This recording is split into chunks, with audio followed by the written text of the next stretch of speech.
Chris, listening to Sirius XM in Darlington, South Carolina. Hey, Chris, what's on your mind? Hey, Thom. Great show as always. Thank you. Actually, I got two things. One that I thought of for a while, what might make an interesting show someday, when we're not in the midst of an election, is if you pick some of your more interesting frequent callers to get in touch with them and interview them and find out what they're about, how they come by what they believe. Mm-hmm. Okay. And your second thought was?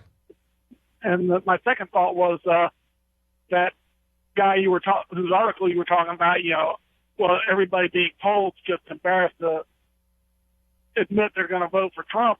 That sounds like they're setting up a narrative to play with the, unaccountable electronic voting machine to say, here's the result. They're just embarrassed to admit they did it.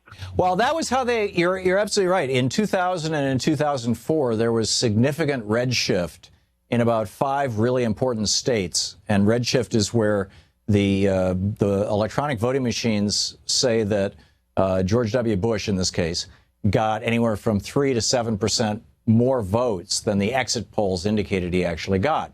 And it wasn't in every state across the country. It was just in a few strategic states that were necessary for him to win the election. And largely by the margin he needed to win. And that redshift was explained away by Mitofsky Edison, was the polling company that was doing most of the exit polls. And Mr. Mitofsky, if I'm remembering correctly, it's been a decade, it came out and said he had this theory of the embarrassed Republican. And that, they really, George Bush is kind of an uncouth and unsavory character.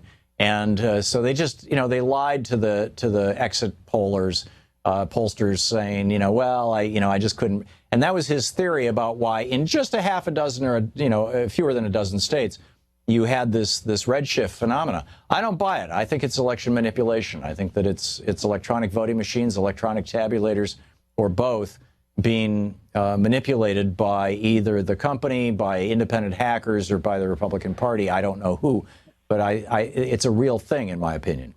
And you may well be right. Narrative so that we won't have the outrage this go around that we had last go around. Yeah. Well, if that's the case, then I need to be careful. I'm not diminishing that outrage either. But I understand what you're saying, Chris. Thanks for the call. Excellent point.